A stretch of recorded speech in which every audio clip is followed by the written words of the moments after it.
যোৱা 4 ছেপ্টেম্বৰতে বন্ধ হৈ পৰিছিলে যোৰহাট মাজুলী যি আশাৰ সেতু সেই সেতুৰ কাম বন্ধ হৈ পৰিছিলে। ইতিমধ্যে 3 মাহ উকলি গ'ল, 3 মাহৰ পিছতো কিন্তু এই কাম বন্ধ হৈ আছে। আমি এই মুহূৰ্তত এটা কথা যিটো কথা ইতিমধ্যে চৰ্চা হৈছে, সেই চৰ্চা হৈ থকা কথাটো অৱগত কৰিব বিচাৰিছোঁ যে কেন্দ্ৰীয় চৰকাৰে অসমলৈ আগবঢ়োৱা যিসমূহ আচলতে বৃহৎ প্ৰকল্প, সেই প্ৰকল্পবিলাকত আচলতে কিয় আধাতে বা আৰম্ভণিতে স্থবিৰতা আহে, এই কথাটো কিন্তু চৰ্চা হৈছে। যিহেতু যোৰহাট মাজুলী সংযোগী যিখন দলং, এই দলংখনক লৈ ৰাইজৰ আশা আছিল আৰু এই দলংখনৰ বিভিন্ন সময়ত বিভিন্ন ধৰণে চৰ্চা হৈ আছিল আৰু সেই অনুসৰিয়ে দলংখনৰ কামো আৰম্ভ হৈছিল। 2026 বৰ্ষত এই দলংখন সম্পূৰ্ণ হোৱাৰ কথা আছিল, কিন্তু অতি দুৰ্ভাগ্যজনক কথা, ইতিমধ্যে এই দলঙৰ কাম 3 মাহ দিন বন্ধ হৈ আছে। BRC নামৰ যিটো কোম্পানীয়ে উপঠিকা লাভ কৰিছিলে, সেই ঠিকাদাৰী প্ৰতিষ্ঠানে ইতিমধ্যে ইয়াৰ পৰা তেওঁলোকে টালি টোপোলা বান্ধি ইয়াৰ পৰা এই মুহূৰ্তত গুচি গৈছে আৰু ইয়াৰ সামগ্ৰীখিনিও ইয়াৰ পৰা লৈ গৈছে। ইয়াৰ যিটো শিবিৰ, মই যোৰহাটৰ দিশৰ যিটো হাতীখালস্থিত যিটো শিবিৰ, সেই শিবিৰৰ পৰিৱেশটো আকৌ দেখুৱাইছোঁ যে ইয়াতে যে সকলো ধৰণৰ কাম বন্ধ হৈ গ'ল আৰু ইয়াৰ যিসমূহ যন্ত্ৰ পাতি বা তেওঁলোকৰ দলঙত নিৰ্মাণত ব্যৱহাৰ কৰা সকলো সামগ্ৰী ইয়াৰ পৰা লৈ গৈছে। আৰু শেহতীয়াকৈ যে এই যি স্থবিৰতা, যে যোৰহাট মাজুলী সংযোগী দলঙৰ যি স্থবিৰতা, এই স্থবিৰতাক লৈ ইতিমধ্যে মাত্ৰ 2 দিন পূৰ্বে কমলাবাৰী সত্ৰৰ সত্ৰাধিকাৰ জনাৰ্দন দেৱগোস্বামীৰ সহিতে এটা স্বজাতি দলে যিহেতু কেন্দ্ৰীয় গড়কাপ্তানি মন্ত্ৰী নীতিন গাডকাৰী ডাঙৰীয়াক সাক্ষাৎ কৰিছিল আৰু যি সাক্ষাতৰ মূল মধ্যস্থতাকাৰী আছিল কেন্দ্ৰীয় মন্ত্ৰী আৰু প্ৰাক্তন মুখ্যমন্ত্ৰী সৰ্বানন্দ সোণোৱাল।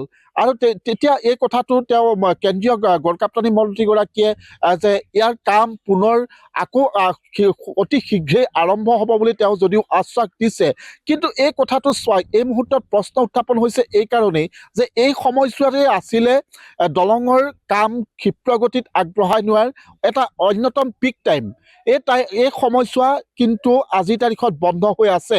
আৰু আমি এই কথাটো উল্লেখ কৰিব লাগিব যে আমি এক সূত্ৰত গম পাইছোঁ যে নতুন ঠিকাদাৰী প্ৰতিষ্ঠানক ইতিমধ্যে কামৰ আবণ্টন দিছে। হায়দৰাবাদৰ বৈশিষ্ট্য বুলি এটা ঠিকাদাৰী প্ৰতিষ্ঠানক পুনৰ আবণ্টন দিছে বুলি শুনা গৈছে, কিন্তু সেই ঠিকাদাৰী প্ৰতিষ্ঠানে ইয়াত কেতিয়া কাম আৰম্ভ কৰিব বা যিটো আচলতে বৰ্তমানৰ মুখ্যমন্ত্ৰী ডক্টৰ হিমন্ত বিশ্ব শৰ্মাই যিটো কথা কৈছে যে 26ত এই দলং সম্পূৰ্ণ হ'ব, মাজুলীৰ এটা দীৰ্ঘদিনীয়া সপোন বা দীৰ্ঘদিনীয়া এটা সমস্যাৰ সমাধান হোৱাৰ দিশত আগবাঢ়িব। কিন্তু অতি পৰিতাপৰ কথা যে সেয়া কিমান দূৰ সম্ভৱ হ'ব, কিয়নো এতিয়া 2024 বৰ্ষৰ শেষ হ'বৰ সময় হ'ল, কিন্তু এই সময়ছোৱাত কিন্তু ইয়াৰ কাম কাজ সম্পূৰ্ণৰূপে বন্ধ হৈ আছে। মাত্ৰ যিসমূহ খুঁটা 70টাৰ খুঁটাৰ ইতিমধ্যে 78 মাত্ৰ 2টা খুঁটা বাকী আছে আৰু কিন্তু পৰৱৰ্তী যিসমূহ কাম, সেই কামসমূহ আৰম্ভ কৰোঁতেই বদ্ৰী ৰায় কনষ্ট্ৰাকশ্যন এই কোম্পানীক ইতিমধ্যে ইয়াৰ পৰা গুচি গৈছে আৰু যিটো মূল ঠিকা লাভ কৰিছিলে UP ষ্টেট ব্ৰিজ কনষ্ট্ৰাকশ্যন, সেই কনষ্ট্ৰাকশ্যনৰ যি আচলতে ইয়াতে কাম তেওঁলোকৰ দুই ঠিকাদাৰীৰ মাজৰ যি মনোমালিন্য বা এনেকুৱা ভিতৰৰ কিছু আচলতে তেওঁলোকৰ মাজৰ কণ্ডলৰ পৰিণতিতে বন্ধ হৈ যোৱা বুলি মাজতে ইয়াতে চৰ্চা হৈছিল। সেইখিনি অৱশ্যে আচলতে আমাৰ বোধগম্য নহয় বা সেই কথাখিনি আমাৰ চৰ্চাৰ কথাও নহয়, কিন্তু যে কিয় বাৰে বাৰে এনেধৰণৰ এটা বৃহৎ প্ৰকল্প বন্ধ হৈ যায়, স্থবিৰতা আহে, এই কথাবিলাকেই চৰ্চা হৈছে। আপুনি স্থানীয় যুৱক, অকণমান আগলৈ আহিলে সুবিধা হ'ব। ইতিমধ্যে জাতিমুখৰ যি হাতীখালৰ পৰা, যোৰহাটৰ হাতীখালৰ পৰা যি আচলতে দলং নিৰ্মাণ কৰা হৈছিলে, সেই দলঙৰ কাম আপুনিও অৱগত হৈছে যে 3 মাহ ধৰি বন্ধ হৈ আছে।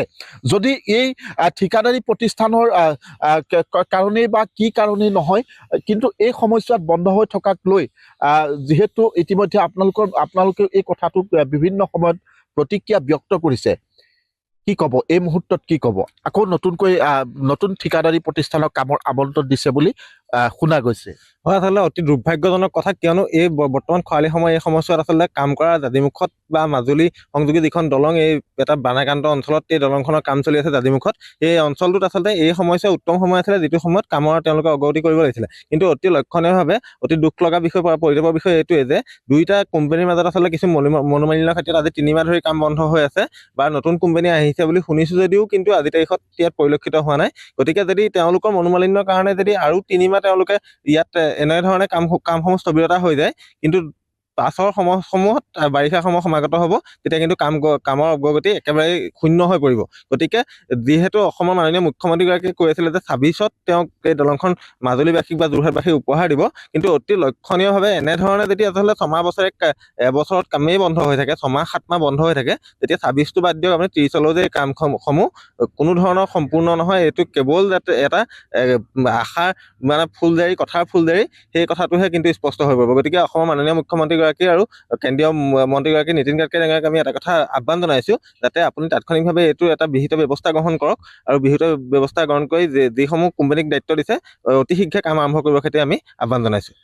যিহেতু ইতিমধ্যে কৈছে কেন্দ্ৰীয় গড়কাপ্তানি মন্ত্ৰীগৰাকীয়ে আকৌ আশ্বাস দিছে যে ক্ষিপ্ৰগতিত কাম চলিব, কিন্তু আমি যদি চাওঁ দুটা প্ৰকল্প, যদি উজনিৰ দুটা প্ৰকল্পৰ কথা কওঁ, প্ৰথম প্ৰকল্পটো 4 লেনযুক্ত ৰাষ্ট্ৰীয় ঘাইপথ, সেই ঘাইপথৰ কথাও আপুনি অৱগত, আৰু লগতে এই যি দলং, যিখন আশাৰ সেতু বুলি কোৱা হৈছিল, এই সেতু, কিন্তু দুয়োটা প্ৰকল্পতে স্থবিৰতা, আৰু এই আশ্বাসে আচলতে কাৰ্যত এই আশ্বাস কেতিয়া সম্পূৰ্ণ হ'ব বুলি আপুনি আশা কৰে? হয়, আচলতে এইটো ক'ব লাগিব কেন্দ্ৰীয় চৰকাৰখনে আচলতে আমাৰ অসম চৰকাৰখনক যে মাহিয়া দৃষ্টিৰে চায়, সেই কথাটো এই দুইটা প্ৰকল্পত কিন্তু স্পষ্ট হৈ পৰিছে। কিয়নো ক'ব লাগিব দুইটা কেন্দ্ৰীয় প্ৰকল্পই আছিলে।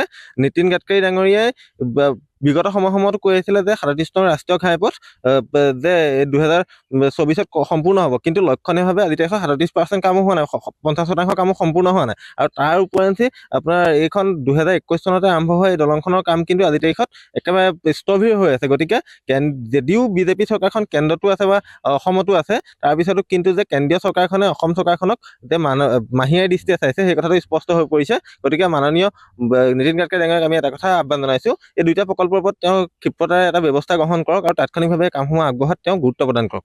নিশ্চয় ধন্যবাদ জনাইছোঁ। যিহেতু আপুনি অতি গুৰুত্বপূৰ্ণ এটা কথা কৈছে যে ডাবল ইঞ্জিনৰ চৰকাৰ আছে, কেন্দ্ৰতো বিজেপি নেতৃত্বাধীন চৰকাৰ, আৰু অসমৰ দক্ষ মুখ্যমন্ত্ৰী ডক্টৰ হিমন্ত বিশ্ব শৰ্মাৰ নেতৃত্বত চৰকাৰখন আছে, আৰু তেওঁ এই কথাটোত কিন্তু গুৰুত্ব আৰোপ কৰি বাৰে বাৰে এই ক্ষেত্ৰত তেওঁ তৎপৰতা প্ৰদৰ্শন কৰিছে, কিন্তু তাৰ পিছতো কিন্তু স্থবিৰতা। আৰু আমি এই কথাটো উল্লেখ কৰিব লাগিব যে এই যে দলঙৰ কাম স্থবিৰ হৈ পৰিল বা বন্ধ হৈ পৰিল, আৰু বন্ধ হৈ পৰাৰ লগে লগে ইয়াৰ যিখিনি অগ্ৰগতি হৈছিল, কামৰ অগ্ৰগতি হৈছিল, সেই অগ্ৰগতিত কিন্তু স্থবিৰতা অহাই নহয়। ইয়াতে যিসমূহ আচলতে খুঁটা নিৰ্মাণ কৰা হৈছিলে, ব্ৰহ্মপুত্ৰৰ মাজত খুঁটা সংস্থাপন কৰা হৈছিলে, সেই খুঁটাসমূহৰ যিসমূহ ৰড, সেই ৰডসমূহো কিন্তু দুষ্কৃতিকাৰীয়ে বিভিন্ন সময়ত কাটি লৈ গৈছে। আমি সেয়াও বাতৰি পৰিৱেশন কৰিছিলোঁ। আকৌ যে এই প্ৰকল্পৰ যি আচলতে স্পীড আছিল, সেই স্পীডটো কমি যোৱাৰ লগে লগে আকৌ পুনৰ নতুন উদ্যমেৰে আৰম্ভ কৰিবলৈ যাওঁতে যে ৰাজকোষৰ ধনৰ অপচয়, আৰু লগতে এই যি আচলতে নিৰ্দিষ্ট সময়সীমা, সেই সময়সীমাত যে দলংখন সম্পূৰ্ণ নহয়, সেই কথাটো কিন্তু স্পষ্ট হৈ পৰিছে। আপুনি বিচৰা বাতৰি পাব কেৱল নিউজ 18 এপত। নিউজ 18 এপ ডাউনলোড কৰিবলৈ স্কেন কৰক এই QR কোড। গুগল প্লে ষ্টৰতো পাব এই নিউজ 18 এপ।